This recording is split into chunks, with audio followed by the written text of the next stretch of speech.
Has your favorite team ever fielded an all-star lineup and couldn't get a win against the Baltimore Orioles, but then fielded a AAA lineup against a winning team in the Cleveland Indians and swept them? Well, the Houston Astros team has, and we'll talk about that and more on today's Locked On Astros podcast.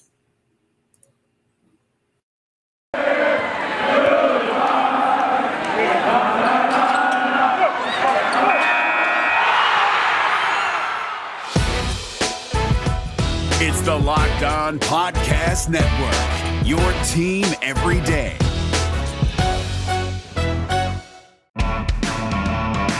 Hello and welcome to Locked On Astros, your daily Astros podcast. Here are your hosts, Eric the Man Huysman and Brett H-Town Wheelhouse Chancey.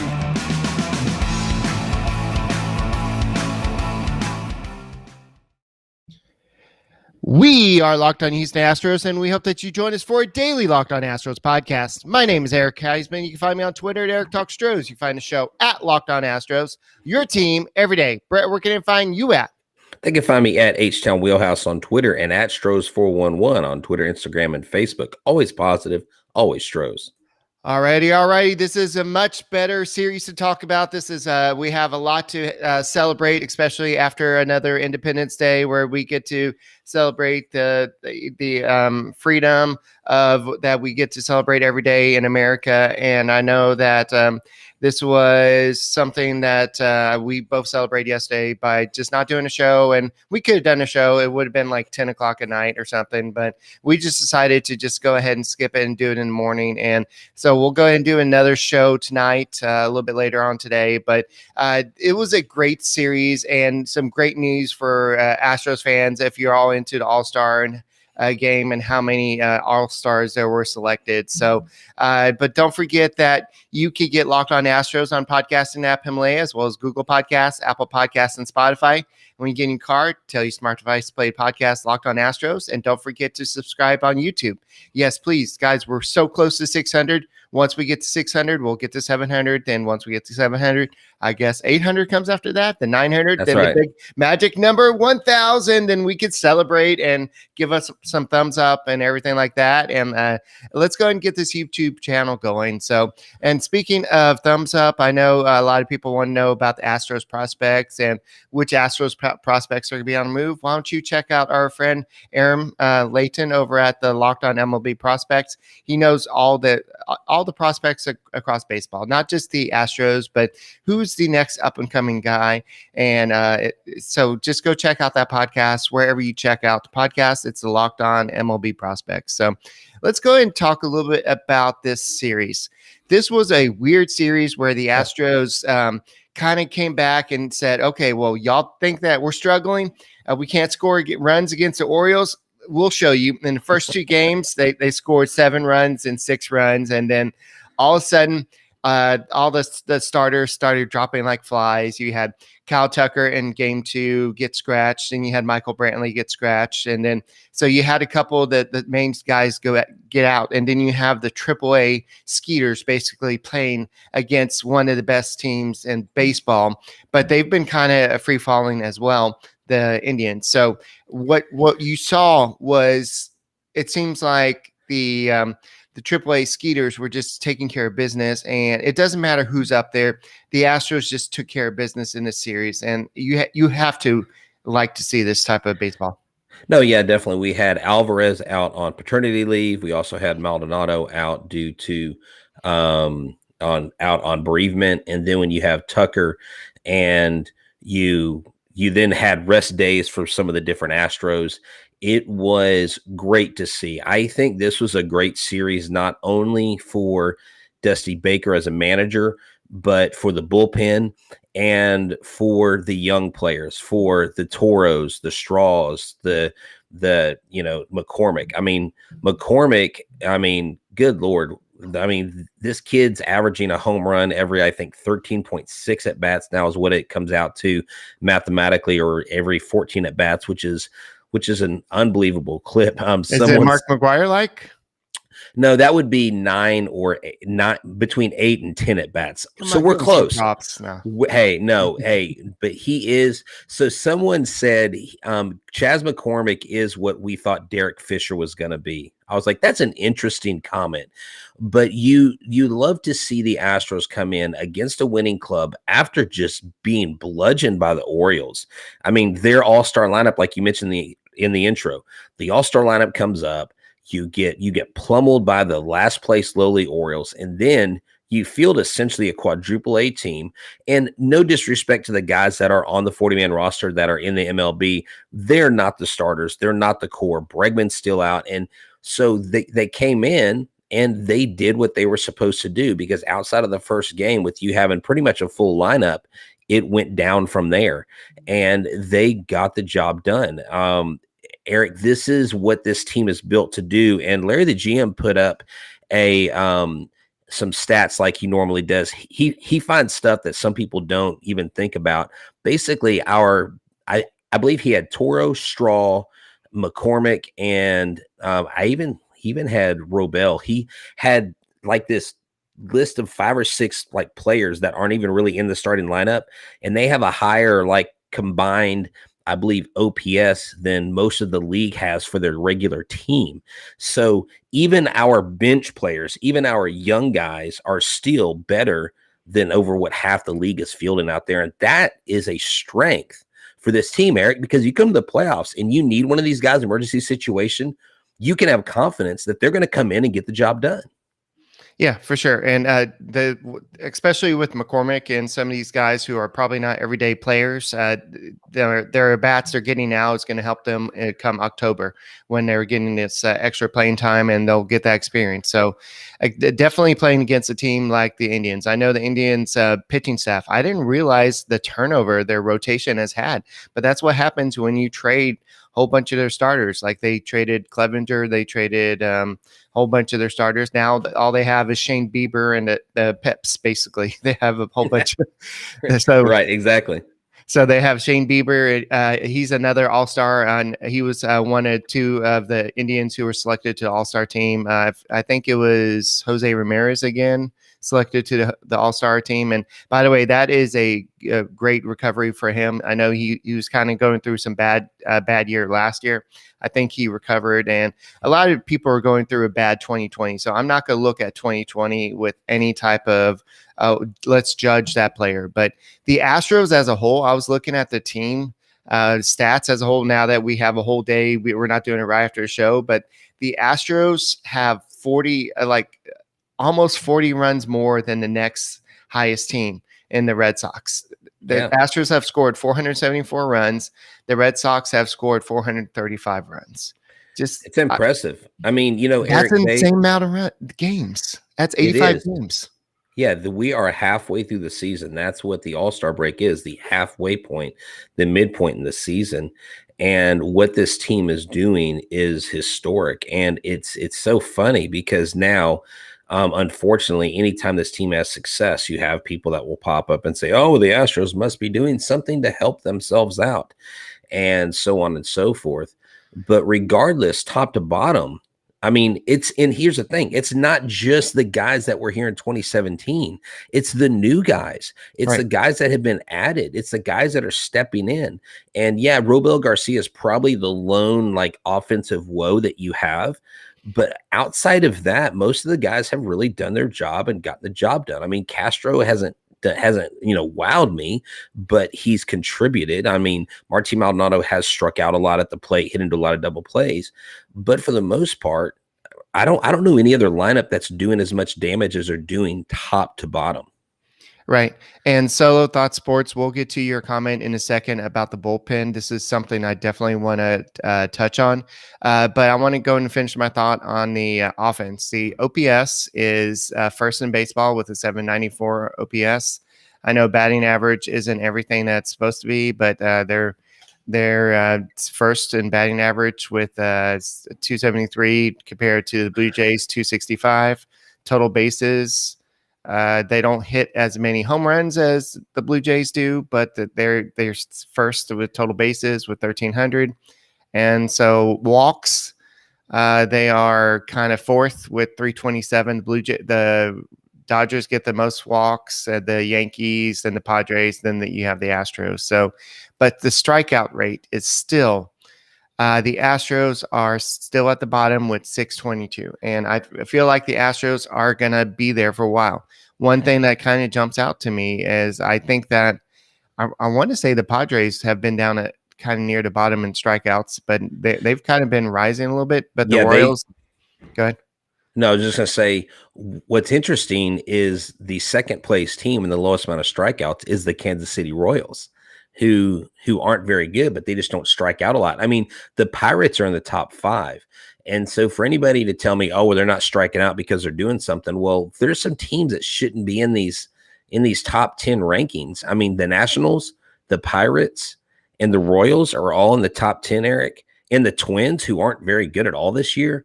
There's, let's attribute it to guys like Miles Straw. Let's attribute it to guys, like Brantley, who historically will take a lot of pitches, right?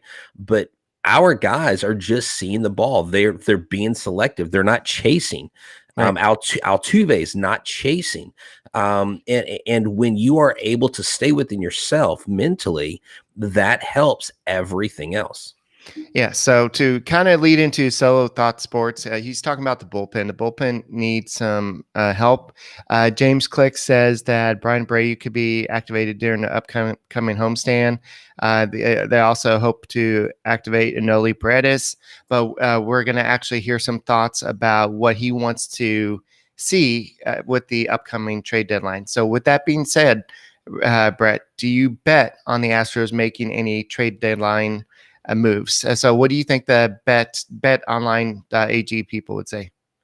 I haven't looked at this per se, but if I were to go and put a props bet up or just create something that I want to bet on, I would bet that the Astros go out and get some relief pitching help. It just, to me, seems to be the most glaring need. Bet online is the fastest and easiest way to bet on all your sports action.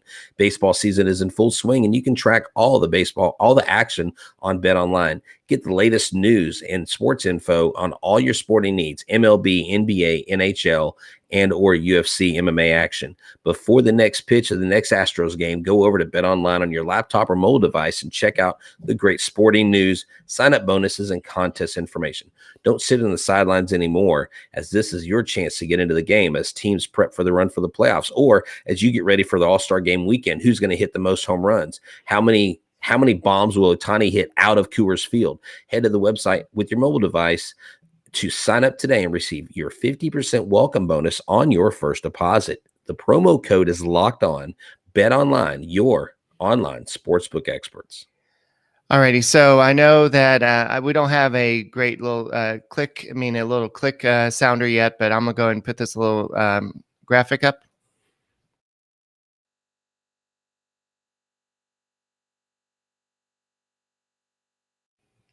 Clickbait. All right, we got some clickbait here. All right, so on Sports Talk 790, James Click said that they're looking at the number of pitchers returning from IL. That's not affecting how they approach the trade deadline. We're actively on the phone with 29 other teams trying to see what they can put on this team and where they can, how they can put this team in position to win a World Series this year, and also make sure that we're responsible about the future of the franchise and the fact that we want to be back here again next year and the year after that and the year after that. It's always difficult to balance the future with the present, but the present is right now what the priority is, and we're trying everything to focus on that. So basically what he's trying to say is what Jeff Luhnow was saying for years and years. The difference is Jeff Luhnow said, okay, Forrest Whitley, he's off limits. Kyle Tucker, he's off limits. He had a certain amount of prospects off limits. The difference is with James Click so far is he said last week, he said that anybody's available for the right piece as long as it makes sense. Even Corey Lee, even Pedro Leon, I'm just saying, like, how far is he willing to take that? Because, the moment he says that, other GMs are probably going to jump on that. Now, what I like in that approach is that it opens up teams to be more apt to talk to you because they think that they feel you're more flexible in what you have to offer. Right. Eric, here's the thing. I don't think we need to make a big splash in the free agent market. I don't think we need to go out and get a Craig Kimbrell, a frontline relief pitching name. I think we need to get a few mid-level solid guys that have a lot of innings that, even some of these younger guys, like I love Rodriguez from the Pirates, but I think he will demand too big of a price because of his team control and because of how good he is. And so where you can't get someone like that, maybe you get 2 or 3 guys that are lesser, that aren't as high, where Brent Strom can work with them and work them into something, but not have to give away too much of your future. Because right now, the window is now, Eric. Our window is not 4 or 5 years anymore. Our window is this year and next year. And this year really is the most important because it's not can we win in the future, it's can we win now. And that's, I believe, what James Click was at the heart of his comments there with Sports Talk 790. All right, yeah. So the Indians have a couple of big names. Class, I think his name is. That dude can throw 102 miles per hour like nothing. He was just throwing them in 15, 20 times, just throwing over 100. And the Astros were getting to the pitches. I mean, it's a little straight, and he needs to work on maybe adding some deception or something to it to make it not be so hittable, because the Astros were getting to it. They weren't doing too much. I didn't get to watch yesterday's game. I'm not really ready to take a deep dive into the trade deadline yet. That's going to be closer to the actual trade deadline. But it's good to hear that the Astros are willing to go out there and make some moves, even though it could put them over the luxury tax threshold, because this is a special team. This is a team that is not only in one of the best teams in the AL West. The A's are free falling.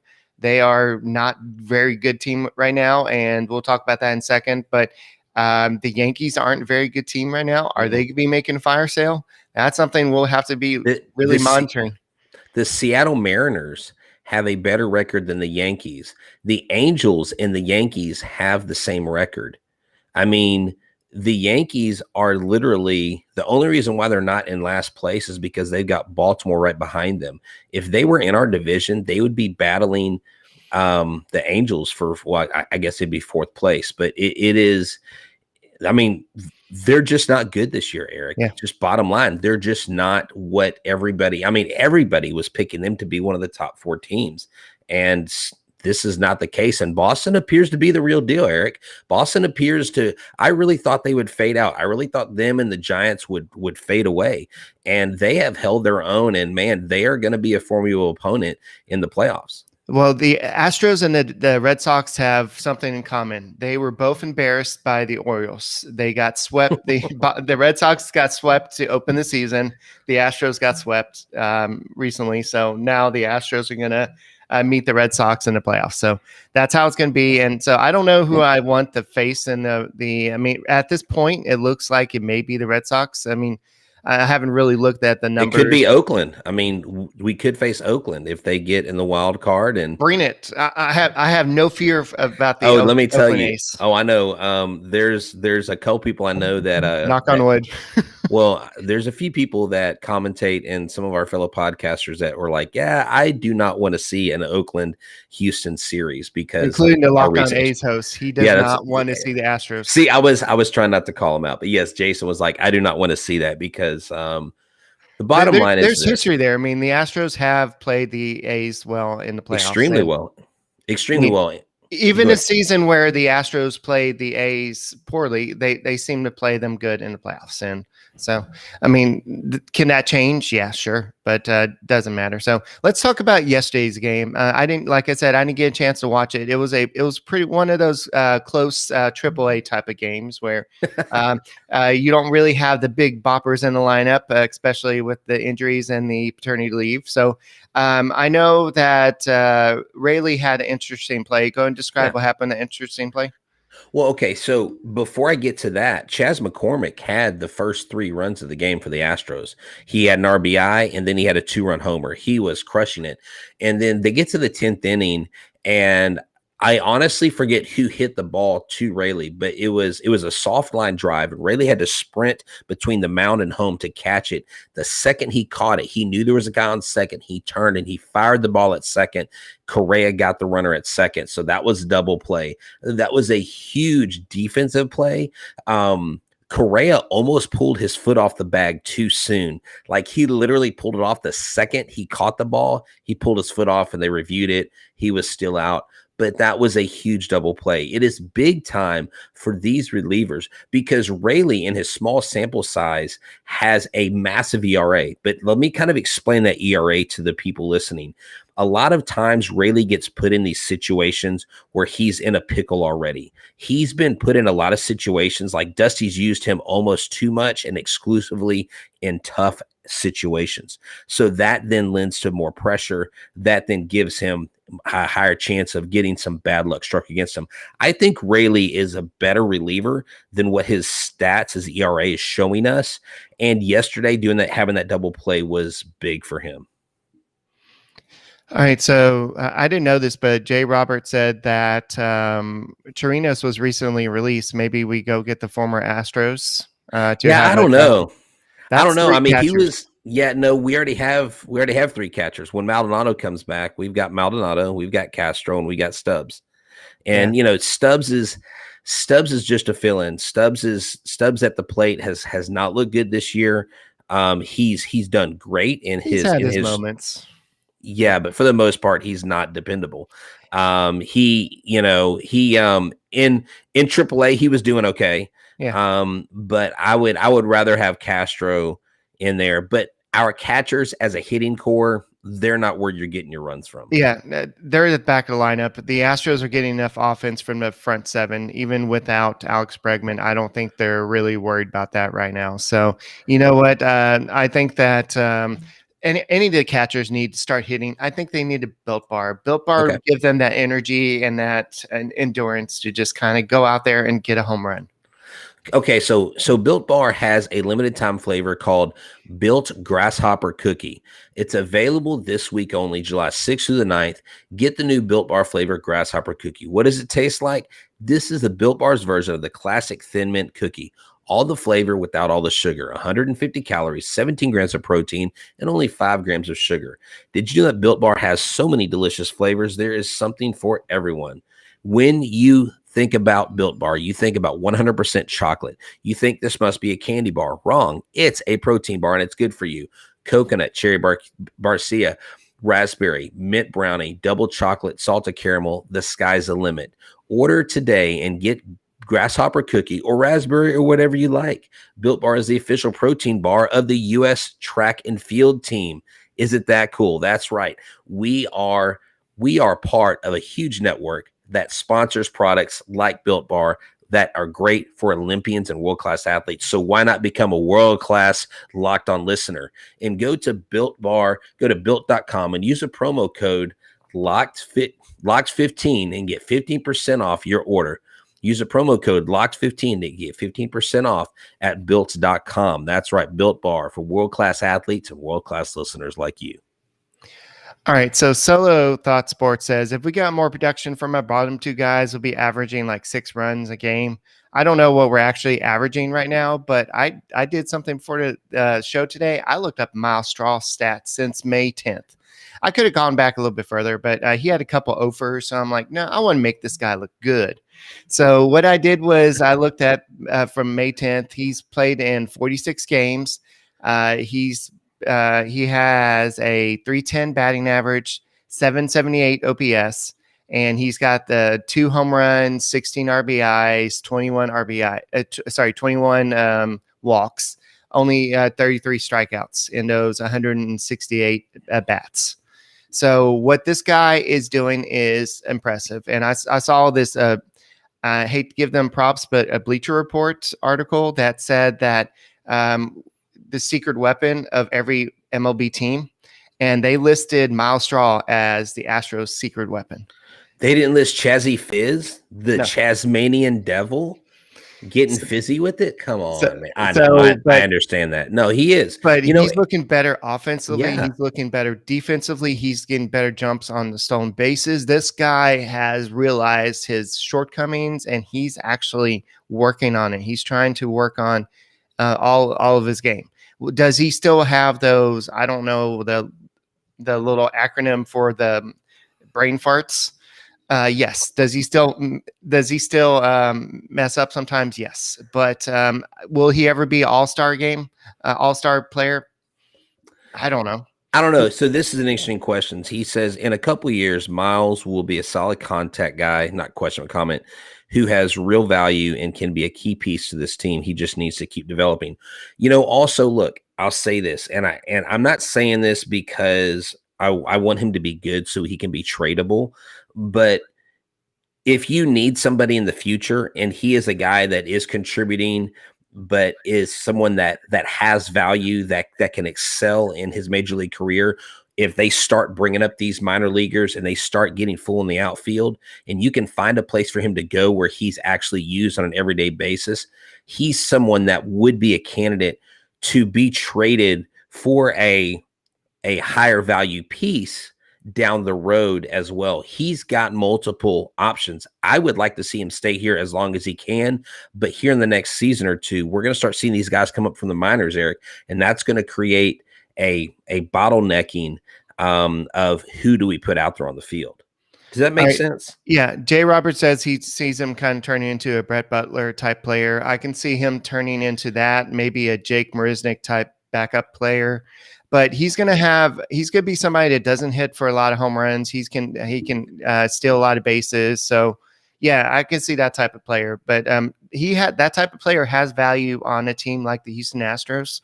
So yeah, but will he ever be an all-star? It depends on how many bases he's stealing, what his batting average is. We'll have to see. But let's go ahead and talk about the AllStar Selection. So I know the Astros didn't get any players voted in. And I know some people I was talking to were like, well, think about it this way, Eric, that I know that a lot of people are complaining about the people are not voting for the Astros, but you have to look at the fact that 6 of the 8 position players made the final voting process. So that's a positive.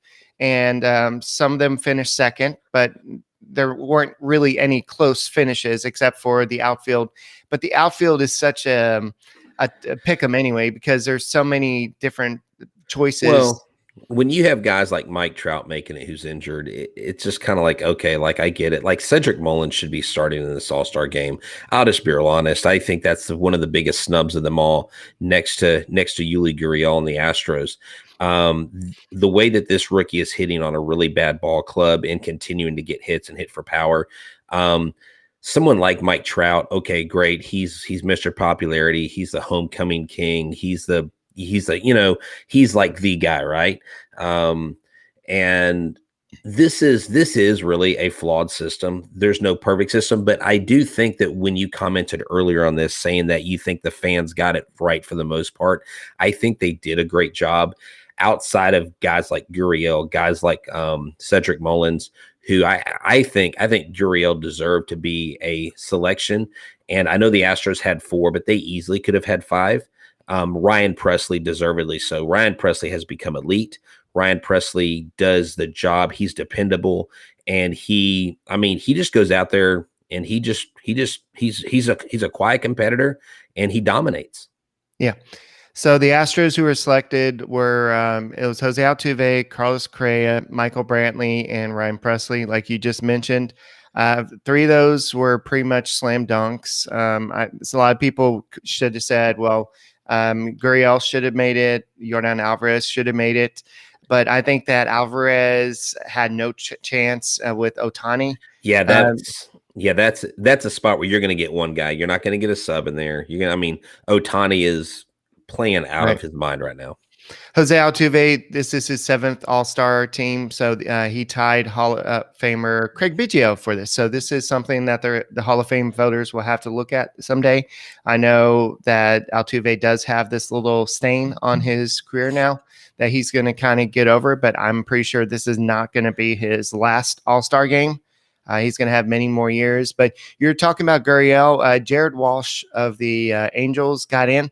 He did have 20 home runs compared to Walsh had 20 home runs compared to Gurriel's 10. I know that if you look at the F-WAR, Gurriel has 2.3 compared to Walsh's 2.2. And so if you look at the WRC plus, Gurriel has the 147 compared to Walsh's 143. But I guess MLB or whoever selected these guys into that, they're looking at the sexy stat, which is the 20 homers compared to the 10 home runs.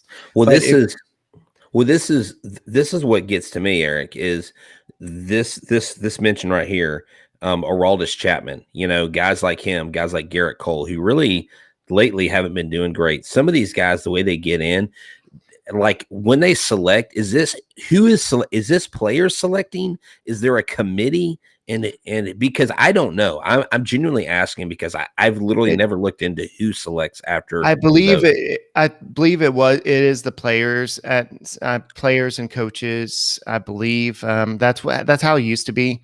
I don't know if they changed it, but you brought up a point that none of the Dodgers pitchers made the team. Yeah. So I don't know if that has anything to do with what's come out recently. I know we're not going to talk about the Bauer situation, but he didn't make the team. Kershaw, and then even the young kid, I can't think of his name off the top of my head. Walker Buehler. Yeah, Buehler, he didn't make it team. So it's just weird. So Tim Chain says that Chapman got in by the players' vote. So the players voted him. So here's the deal. It's decided by the commissioner's office. Okay.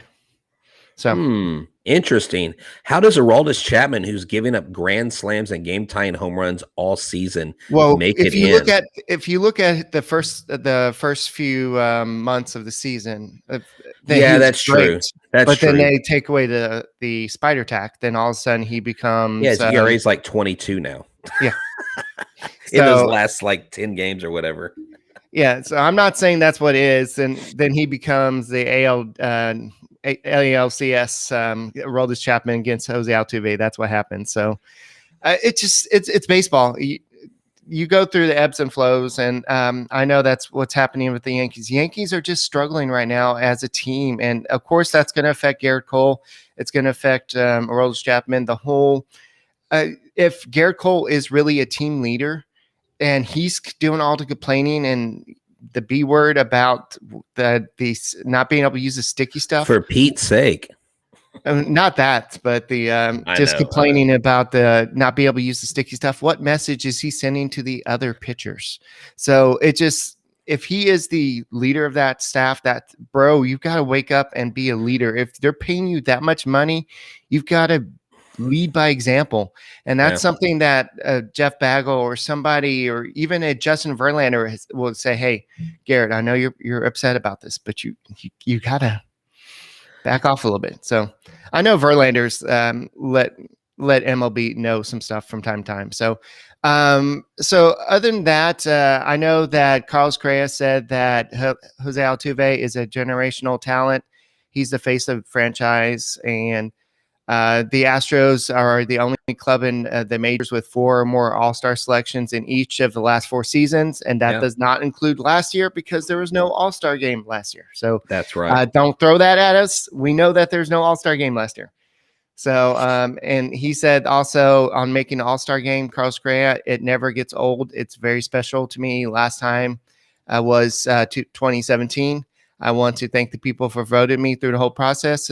Houston, Puerto Rico, everyone that voted for me, thank you so much. It really means everything to me. And Ryan Presley said, it's a dream come true, honestly. 2-time All-Star is something I get to say for the rest of my life, and I'm proud to say it. It's awesome. And I made one of these little graphics with each of the All-Stars that made it, and someone retweeted it and it was Ryan Presley's mom. And she's like, I'm an Astros fan because Ryan Presley is my son. Hey, so Miss Presley, I don't know if she listens to the show, but she's paying attention to what we're putting out there on Twitter. But it's cool to see stuff like that, because these guys, a lot of times we put them on pedestals. We treat them as these like out of worldly type people, and they're just everyday guys. They've got friends and family like us. They go through their ups and their downs. And I do want to mention this: the commentators during the national broadcast on Fox said, and the Orioles are, the Indians are up on the Astros, and they're holding them to 0 runs, the best offense in the major leagues. And I was like, okay, statistically we are, but you're actually holding, at the time they were holding the basically most of the backups to 0 runs. They weren't holding the best offense. Okay. Like, you know what I'm saying? It was kind of a misnomer, and it was like this false narrative. They're like, oh, they're beating the mighty Astros. Yeah, but the mighty Astros aren't really out there. But of course, we came out on top in the end, which was great. I just thought it was funny how they kind of packaged some of the stuff. And even some of the Indians radio personalities talked about, well, the Astros are still probably doing stuff to this day, and they're probably still cheating in 2021. It was just like guys, lay off of it. But it is what it is. Our success is going to begat criticism. Right. Our failure is going to begat criticism. End of story. Yeah. So we'll have to talk a little bit more about the Indian series, and we'll look at more about the preview for the A series in tonight's show. So that's all we got for tonight, or today's Locked On Astros podcast. Don't forget to subscribe to the Locked On Today podcast. We have Peter Bukowski over there, and he does a really great job. He has all the news you need in sports in under, 20 minutes? I closed the little tab here, but and it's really great news. I know that you're over there the other day talking about the Astros getting revenge and all that this season. So go wherever you listen to your podcast, just go follow the Locked On Today podcast, and really great. And don't forget to subscribe to the Locked On Astros podcast. Get us there to 1,000, whether you're listening to this via audio or you're listening through YouTube, Facebook, Twitter, Twitch, wherever you're listening to this. Go subscribe to us on YouTube, please, and help us get this to 1,000, please. And go Astros, and let's take care of business versus the A's on Tuesday's game, and continue the good times rolling.